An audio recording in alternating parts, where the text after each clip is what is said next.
Hello, friends, and welcome back to Stories About Entitled People. Let's begin with a story that proves some customers think time stops just because they walked in. But before we begin, best way to support our channel is to leave comments, like, and subscribe with the turned-on bell so you don't miss the new video every single day. Here we go. Excuse me, I was waiting. I work behind a counter where we employees grab everything for the customers. They just tell us what they want and how many pieces/pounds. A woman walks up to the counter on her phone. My boss encourages us to immediately greet customers, but if they're on the phone, we wait until they're finished with their conversation because she believes it's very rude for them to begin the transaction while on the phone. If customers become frustrated with this, I simply say, "Sorry, I didn't want to interrupt you." Let's call the customer Phone Lady, PL. PL gestures me over expectantly as soon as she reaches the counter. Me, "Hi, how are you today?" PL, "Let me have half a dozen chocolate chip biscotti." Me, "Sure thing." Begins to bag the biscotti. PL shoves her credit card in my face. Me, "One moment, let me just weigh it out." At this point, she still hasn't made eye contact and has only been speaking to me between continuing her conversation. My counter's in a market directly across from a produce stand. PL apparently can't be bothered to wait 15 seconds while I bag her biscotti and goes across the aisle to begin a new transaction at their stand. I'm left there waiting for her for a solid 5 minutes. Could have completed her transaction like 3 times in that span. When another customer approaches the counter and politely orders himself a muffin, I bag it, and as I begin to charge him, PL is finally ready to pay for her biscotti. Me, to the second customer, "That'll be $2.50, please." PL rushes over, clearly upset. Excuse me? I was waiting." Me, "Actually, miss, I was waiting. You left in the middle of a transaction." She didn't make any more complaints, paid for her food, and left. I've never understood this habit. Unless you're on the phone to someone asking what they want, but even then you don't need to be on the phone the whole time. Just hang up the damn phone and actually interact with the person serving you. The world won't end. And our second story. You just have to accept that you're wrong. I work, often solo, at a major liquor store chain in Canada, and while most shifts are pretty routine, every once in a while a customer walks in who makes me question every career decision I've ever made. Today was one of those days. It's a sunny Sunday afternoon, the kind of day that makes people just a little extra pleasant. Birds chirping, people smiling, the kind of atmosphere that makes retail almost bearable. I was enjoying the rare peace and calm, thinking maybe I'd get through the shift without any drama. And then she walked in. Enter Crazy Lady, CL, stage left, wearing big sunglasses and a full "I've already decided I hate you" face. CL, "Hey, you guys don't have Dusty Boots root beer anymore?" Me, "We do carry it, but we might have sold out over the weekend. Let me check for you." I pull up the inventory system, and lucky her, we still had 2 left. Me, "Looks like we've got 2 in stock. Let me show you where they are." We walk over to the flavored coolers. I show her the familiar brown label bottles. CL making a face like I just handed her a jar of pickled feet. "Oh, you don't have the orange one? That's what I'm looking for." Me, I see. Actually, we've never stocked the orange flavor here at this location. We only ever carry the original version. You might be thinking of..." CL cutting me off like I just insulted her dog. "No, that's not right. I know you guys have it." Me, "No, ma'am. I'm quite certain we never have." You might be thinking of the Mike's Orange Hard Soda. We carry that, and it's easy to... CL, louder, like volume equals facts. "Nope, you don't know what you're talking about. I come here almost every day after work, and I always get this product. I know what I'm talking about. You don't." And here's where my patience starts to wear dangerously thin. I work here 40 hours a week. I physically unload the shipments. I stock every shelf myself. If we had ever carried an orange Dusty Boots, I would have known about it the moment it entered the building. But sure, go ahead and tell me how I don't know my own job. Me, still trying to be civil. "Look, I stock these shelves. I personally manage our orders. I promise you, we've never had the orange Dusty Boots." CL, "Wow, so rude. This is terrible customer service. You're not supposed to argue with your customers." Note, I wasn't arguing. I was correcting her incorrect assumption with facts, but logic has long since left the chat. Now she's at the till with a bottle of vodka because, of course, she's still going to buy something, and the insults start flying as I ring her through. CL, you are so stupid. You don't argue with customers. Me, ma'am, I know what we carry in the store. I'm just trying to clarify that we don't have that product and never have. CL, your manager's stupid too. Me, blinking, I'm sorry, what? CL, your manager, she's rude just like you. I came in once and she gave me attitude too. You're both idiots. At this point, I'm speechless. I've wrung her through, bagged her vodka, and I'm just trying to figure out what series of life choices brought me here. Me, that's not very nice. CL, yeah, well, you just have to accept that you're wrong and you're effing stupid. And then finally she leaves, slams the door behind her like she's just dropped the mic. The second she's out of view, I grab my phone and text my manager. Hey, congrats, you've officially been called stupid by a woman who thinks we carry imaginary liquor.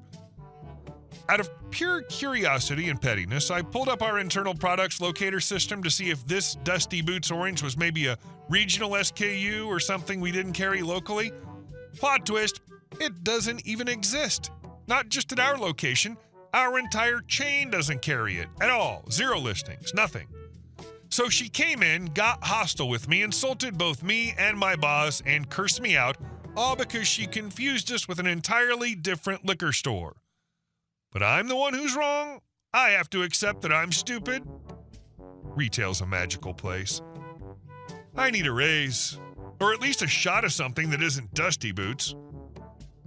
Isn't there a law about selling liquor to idiots? If not, there should be. Then you could have denied her the sale. And our last story. Karen ran our HOA like a dictator until I got 50 neighbors to help me take her down. Back in 2010, my family and I lived in a 2-story townhouse in a mid-sized American suburb just outside of Columbus, Ohio. The place was quiet, cozy, and close to my engineering college. We thought we'd found a solid spot to settle for a while.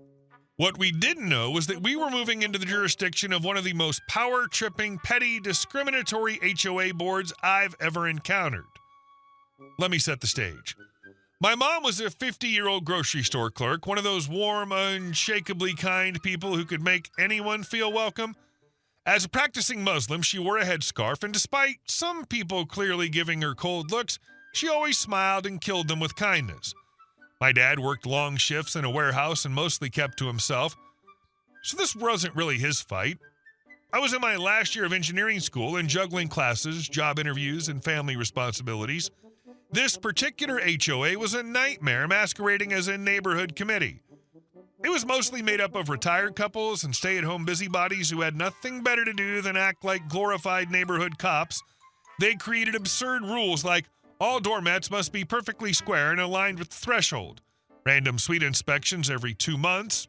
Yes, even for homeowners. No overnight guests after 9 p.m. or you'd get a warning notice. That last one really ticked me off. We owned the place outright. We weren't renting from them, but these clowns acted like they owned our home and our lives. Things came to a head when my grandmother finally got approved to visit us from overseas. We were so excited. My mom and I went to pick her up at the airport, brought her back, and wouldn't you know it, one of the HOA board members, Karen, yes, that's her real name, just happened to be out front like she'd been waiting to pounce. Karen looked us over with this smug grin and said, "Who's this, and why does she have luggage?" I politely replied, "This is my grandmother. She'll be staying with us for a few weeks." Karen narrowed her eyes, practically scanning my grandmother like she was contraband. "That violates the overnight guest policy. She can't stay here." Like hell she couldn't. My grandmother didn't understand a word of it, just smiled and waved, but I could feel my blood boiling. Still, I stayed calm. We argued for a bit, and Karen finally backed down with one of those fake nice warnings. "This is your last warning." We thought that was the end of it. Nope. At 11 p.m. that same night, there was aggressive knocking at our back door. I opened it to find Karen again, holding a clipboard and looking like she thought she was FBI. "I'm going to issue a formal fine unless I can get a clear image of your mother's back on our security camera," she said. "Her face is visible, but we need the back too, for security." What kind of bizarre Orwellian nonsense was that? I didn't even tell my mom. I just slammed the door, disgusted. But the next day, Karen tried the same thing, only this time she cornered my mom in the hallway. Mom calmly told her, please stop. This is harassment. You're being racist.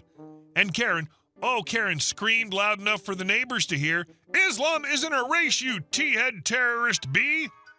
My mother didn't say another word. She just walked back inside and broke down sobbing. I had never felt so furious, so helpless. I sat with her all night, holding her hand while she cried. That was one of the worst nights of my life, only topped when she passed away a few years later. But that night changed something in me. I decided I was going to destroy that HOA. I started going door to door, speaking to each of our neighbors. I kept it calm and professional, even as I burned inside.